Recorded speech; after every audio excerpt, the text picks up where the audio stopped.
안녕하세요. 달래학교입니다. 6학년도 5학년에 의해서 구체적 조작기가 이어지죠. 그러니 반복적이고 구체적이고 만져보면서 학습이 이루어진다는 말입니다. 구체적 조작기, 형식적 조작기. 조작이라 그러니까 뭔가 뒤에서 뭐 꾸미고 이러는 것 같죠? 사실 비슷한 말이기도 합니다. 인지 발달에서 조작적, 오퍼레이셔널이라고 하는 건 알지만 잘 알지 못하는 것, 있지만 뭐라고 설명할 수 없는 것을 설명 가능한 것으로 만들어서 남들과 원만하게 의사소통할 수 있도록 하는 정신활동입니다. 말하자면 대굴대굴 굴러가고 발로 찰 수 있고 손으로 던지면 받을 수 있는 둥근 그 무엇, 공이라고 하지요. 감각 운동기에 있는 어린이들은 공을 만지고 차고 굴리면서 공의 특성을 이해합니다.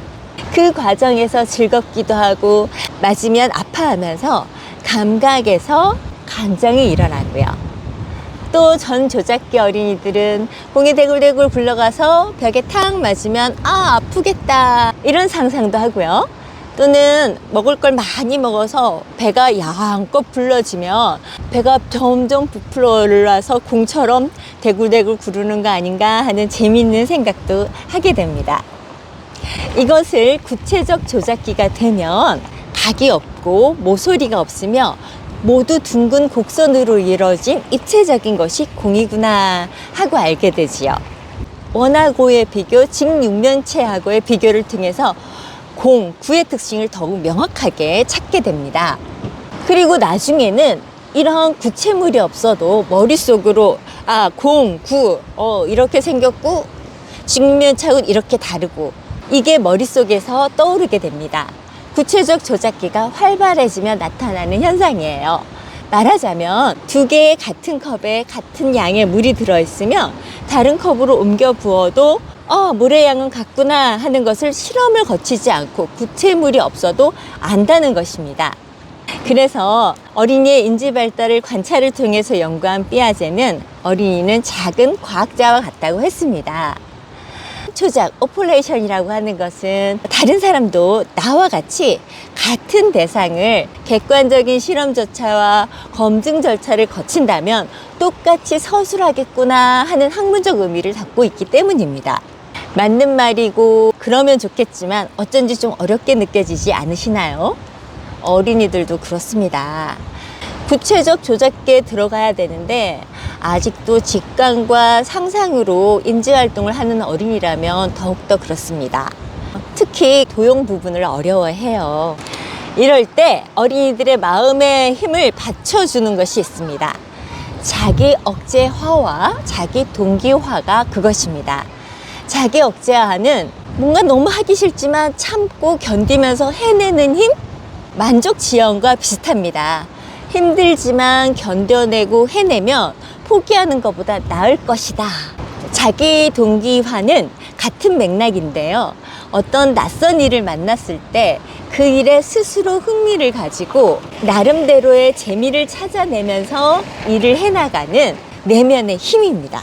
반면에 구체적 사실에서만 논리성을 찾는 게 아니라 일반적 개념이나 법칙에서도 그 자체를 머릿속으로 그리면서 서로 연결짓고 관계성을 찾는 어린이도 보입니다.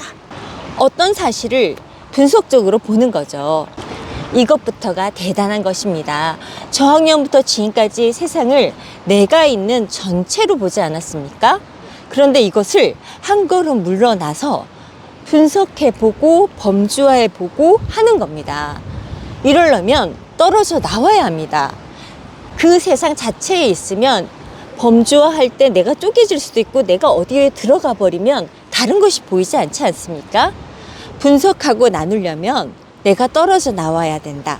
이것이 객관적 시각이 생긴다는 말입니다.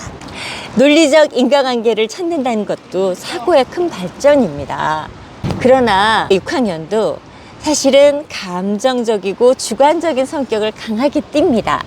그렇기 때문에 이러한 인과적인 논리성이 상상력이 풍부한 비유와 단어로 보완되어야 하거든요. 무슨 말이냐면 신이 모든 곳에 있을 수 없으므로 어머니를 만들었다. 이 문학적이고 감정적인 말에 감동을 통해서 이 뜻이 전해지는 거죠. 전 이 말도 좋아합니다. 데니 케이가 한 말인데 인생은 한 장의 캔버스다. 물감을 마음껏 뿌려라. 어떤 뜻인지 느낌이 오시나요? 또는 인생에서는 중요한 날이 두 날 있다. 하나는 네가 태어난 날이고 하나는 네가 누구인지 아는 날이다. 마크 트웨인이 한 말입니다. 네, 아직 감정이 중요한 것이 아동기입니다. 사실로부터 원리를 찾아가는 귀납적 사고에서 원리에서 개별적 사례를 찾아가는 연역적 사고, 보편성을 묶어볼 수 있는 추상적 사고, 형식적 조작기들의 사고 형태입니다. 추상적 사고부터 알아보죠. 소가 있습니다. 소의 구체적인 모습이 있는데 그 중에서 세부적인 특징을 지워서 그래도 소임을 알 수 있는 특정한 형태.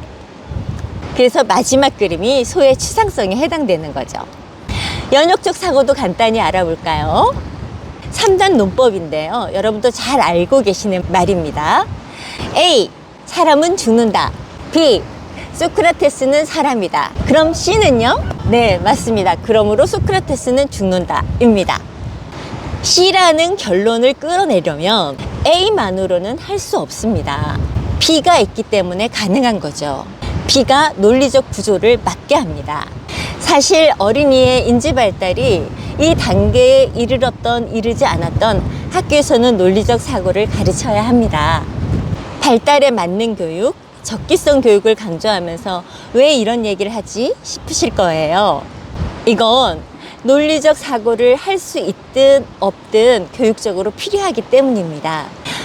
한번 들어보세요. B가 없다면 사람은 죽고요. 소크라테스도 죽습니다. 결론이 다 나버리는 거죠. 모두 죽는다.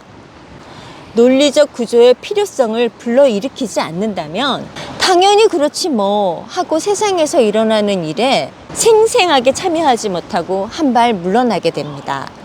냉소적이고 비판적인 사고에 빠지기 쉽다는 말이에요. 죽는다는 이야기라서 그런 것만은 아닙니다. 주변에 다소 완고하고 부정적이어서 다 그렇지 뭐 그거 뻔히 보면 모르겠어? 하시는 분들을 보게 됩니다.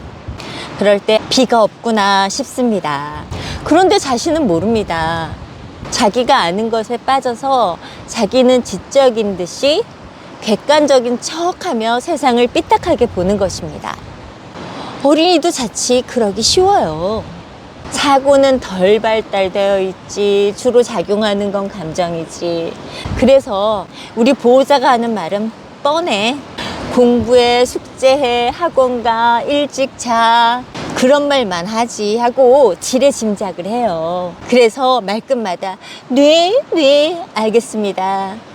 빈정 무시 그럽니다. 날마다 공부하는 것이, 날마다 숙제하는 것이, 일찍 자고 일찍 일어나는 것이 얼마나 생활의 바탕이 되고 살아가는 데 힘이 되는지 생물학적으로, 도덕적으로, 내과학적으로, 학문적으로 사실은 모릅니다. 논리적으로 알지 못해요. 자기는 자기가 다 알고 있는 줄 알아요. 논리 구조 B가 부족하면 그렇습니다. 결론이 아니라 논리적 구조를 뒷받침할 내가 알고 있는 그것이 나의 지식입니다. 작은 차이가 명품을 만든다는 말, 그래서 저는 좋아합니다. 다른 논리 구조 하나가 C에 이르는 얼마나 다양한 길을 만들고 그 결과로서 C는 다른 모습으로 우리에게 보이는 겁니다. 논리적 사고를 계속 익혀야 하는 이유가 그것입니다.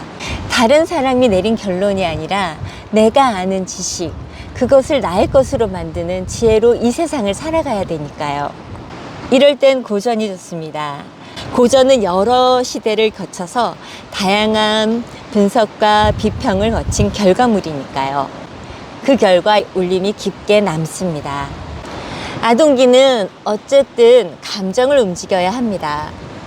감동이 배움을 이끌어요. 가정과 결론이 이어지지 않을 때 문제가 발생하거나 모순이 생길 수 있죠. 이걸 해결하기 위해 여러 가지 상호작용을 하게 됩니다.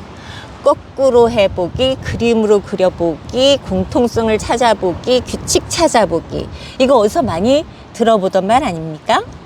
맞습니다. 이게 수학에서 여러 가지 문제를 해결하는 방법에 나오는 방법들이에요. 표도 만들고 수직선도 만들고 그림도 그리고 그러죠. 그래서 수학을 잘하지 못해도 수학을 포기하면 안 됩니다. 100점 맞으려고 하는 게 아니라 이렇게 문제를 해결할 때 수학적 사고, 알고리즘을 사용하는 방법을 익히는 것이 수학학습이기 때문에 어렵더라도 포기하지 않도록 수학을 잘하지 못해도 수학을 놓으면 안 되는 이유입니다. 생각하는 방법, 알고리즘을 수학을 통해서 배우니까요. 점수를 좀 못 받을 수는 있습니다. 하지만 문제를 표로 풀다가 안 되면 그림으로 풀어보고, 그러다 안 되면 거꾸로 풀어보고, 이렇게 시행착오를 해가면서 배우는 거죠. 시행착오를 한다는 건 애를 쓴다는 말이기도 합니다. 애를 쓴다는 말 자체가 학습에서 자기 억제와 자기 동기가 일어난다는 말이기도 하고요. 공부 잘하는 것은 재능 쪽인 건 맞는 것 같습니다. 저도 어지간히 공부해서 선생이 되었지만 사실 공부 쪽에 재능이 있는 편은 아니었어요. 그래서 사실은 애를 써야 했습니다. 그래도 재능이 있는 사람을 따라가지 못했던 것 같아요. 자기 재능대로 살면 참 좋을 텐데 말이에요. 어떻게 여러분의 아이는 공부에 재능이 좀 있어 보이나요? 공부에 재능이 있든 없든 어린이들이 행복했으면 좋겠습니다. 그러기 위해서는 좋은 어른이 되어야겠죠? 텔레학교 다음에 또 뵐게요. 구독과 좋아요, 알림 설정 잊지 마세요.